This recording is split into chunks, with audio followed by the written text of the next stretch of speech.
रासायनिक खेती की जा रही है उससे मनुष्य के शरीर पर बहुत विपरीत प्रभाव पड़ रहा है। जो प्राकृतिक खेती करेंगे उनको भी किसी प्रकार की सब्सिडी मिलना चाहिए। प्राकृतिक खेती के लिए बढ़ावा हो तो बहुत ही अच्छी बात है, इससे किसान जागरूक होगा।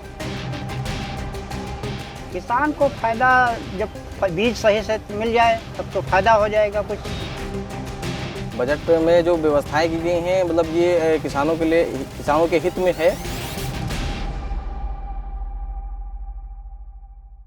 केंद्र सरकार ने अपने बजट में इस बार खेती किसानी को लेकर तमाम जो बड़े ऐलान किए हैं, चाहे वो प्राकृतिक खेती से जुड़े हुए हों, चाहे वो बायो इनपुट के केंद्र खोलने से जुड़े हुए हों, या फिर अन्य तरह से दलहन तिलहन की जो फसलें हैं उनके लिए किसानों को आत्मनिर्भर बनाना, देश को आत्मनिर्भर बनाना, इन चीज़ों से जुड़े, इन सबको लेकर आखिर किसान क्या सोचता है, जिनसे जुड़े हुए ये फैसले हैं, ये जानने के लिए आज हम पहुँचे हैं बाराबंकी में और यहाँ के जो किसान हैं उन्हीं से जानते हैं कि आखिर वो इस बजट को किस तरह से देखते हैं। बजट ठीक है लेकिन कहीं कहीं पर अधूरा भी है। जैसे कि बजट 109 प्रकार के सीड्स का जो है उपलब्ध कराने की बात की जा रही है, लेकिन किसान को उसके लिए जागरूक करना पड़ेगा। किसान गांव में जो किसान मित्र हैं या पंचायत मित्र हैं उनको जागरूक करना पड़ेगा गांव-गांव किसान के पास जा कर के कि जो है ये प्राकृतिक खेती की जाए, इससे किसानों को क्या लाभ है, कस्टमर को क्या लाभ है, शरीर पर क्या इसका दुष्प्रभाव होता है रासायनिक खेती का। इसके लिए बजट में प्रावधान तो किया गया है लेकिन उसको धरातल पर उतारना जो है एक समस्या है, क्योंकि इसके किसान के जो है जागरूक नहीं हो पा रहा है और किसान को इसके विषय में जानकारी भी नहीं हो पा रही है। जो प्राकृतिक खेती करेंगे उनको भी किसी प्रकार की सब्सिडी मिलना चाहिए और उनको जो है शासन से लगातार कुछ ना कुछ प्रोत्साहन राशि भी प्राप्त करना चाहिए, क्योंकि जो प्राकृतिक खेती करेंगे तो उनका जो है उत्पादन कहीं ना कहीं थोड़ा प्रभावित जरूर होगा। जो रासायनिक खेती करते हैं उसकी अपेक्षा जो है जैविक खेती, प्राकृतिक खेती जो करेंगे उनका उत्पादन पे प्रभाव पड़ेगा और उनको मार्केट में थोड़ा पैसा कम मिलेगा। इसलिए उनको प्रोत्साहित करने के लिए जो है प्रोत्साहित राशि मिलना चाहिए। और जो सरकार ने बजट में दिया है कि प्राकृतिक खेती 1 करोड़ किसानों को कराएंगे, प्रोत्साहित करेंगे, तो बहुत अच्छी बात है, क्योंकि जो रासायनिक खेती की जा रही है उससे मनुष्य के शरीर पर बहुत विपरीत प्रभाव पड़ रहा है और कैंसर जैसी घातक बीमारियाँ उत्पन्न हो रही हैं। और जब प्राकृतिक खेती की जाएगी तो मनुष्य को शुद्ध अन्न और फल सब्जियां उपलब्ध होगी। प्राकृतिक खेती को बढ़ावा देने के लिए जगह जगह कुछ केंद्र भी खोले जाएंगे। आप लोग अभी जो खेती करते हैं उसमें रसायनों का इस्तेमाल, केमिकल फर्टिलाइजर, पेस्टिसाइड करते होंगे इस्तेमाल।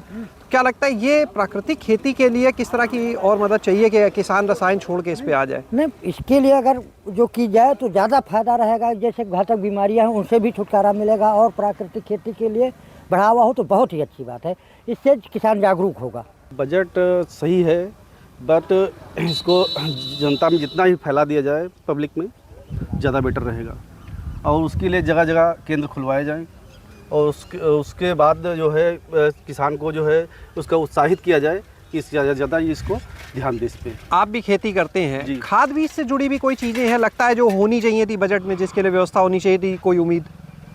खाद के लिए तो होना भी चाहिए और ज़्यादा हो सके तो ऑर्गेनिक ही इस्तेमाल के ज़्यादा बेटर रहेगा। किसान को फायदा जब बीज सही से मिल जाए तब तो फायदा हो जाएगा कुछ, दवाइयाँ सही मिल जाएं तब तो फायदा हो जाएगा और कुछ मिल नहीं पा रहा किसान को तो थोड़ा दिक्कत में आ जा रहा है किसान। क्यों नहीं पाता है? इतने सारे बीज, अरे सुविधाएं नहीं, यहाँ पर नए केंद्र नहीं है, जानकारी नहीं है सही। बीज जो नया जारी होता है, कोई नई वैरायटी जारी होती है, वो आप लोग को मिल पाती है आसानी से? बहुत कम मिल पाती है, कोई मिल जाता है, नहीं बाकी सारे किसान नहीं पाते। बजट में जो व्यवस्थाएं की गई हैं मतलब ये किसानों के लिए, किसानों के हित में है, लेकिन जब ये कागज़ पे उससे छोड़ के ज़मीन पे आए, क्योंकि गांव में कोई आता नहीं है, कोई अधिकारी है, कुछ भी है, जो भी बजट आता है या मतलब जो पैसा आता है हम लोगों तक नहीं पहुंचता है। ये सब ऊपर ही रह जाता है, हम लोगों को कुछ नहीं मिलता है। या प्राकृतिक खेती की बात हो रही है लेकिन कोई भी प्रकार की कोई जानकारी नहीं है। जैविक खेती में हमारे गाँव में किसी किसान को नहीं है।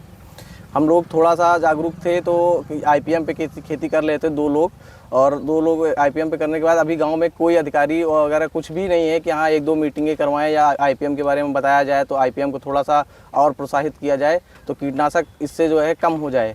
लेकिन ऐसा कुछ नहीं है, कोई अधिकारी नहीं आता है, कोई सिस्टम सपोर्ट नहीं कर रहा है, बस यही सब चल रहा है। आपने सुना यहाँ पर किसानों को कि किस तरह से वो इन बजट में जो चीज़ें हैं, जो ऐलान किए गए हैं, उनको किस तरह से देखते हैं। और उन्होंने ये भी कहा कि प्राकृतिक खेती को लेकर जो फैसला है वो निश्चित रूप से काफ़ी अच्छा फैसला है, लेकिन वो ज़मीनी स्तर पर किस तरह से आएगा ये देखने वाली बात होगी। दूसरा, जो दलहन तिलहन की बात की जा रही है जिसमें आत्मनिर्भर बनाने की, उसे भी किसान ये मानते हैं कि कहीं ना कहीं किसानों के लिए एक फ़ायदेमंद फैसला होगा। हालांकि कई और उम्मीदें भी इन किसानों की थी इस बजट से, जो इस बार पूरी नहीं हो पाई हैं या आधी अधूरी पूरी हुई हैं। तो उनका कहना है कि बाकी विषयों पर भी ध्यान दिया जाना चाहिए और आने वाले दिनों में किस तरह से किसानों को और मदद दी जा सकती है खेती किसानी में, इसके ऊपर काम करने की ज़रूरत है। शैलेश अरोरा, गाँव जंक्शन।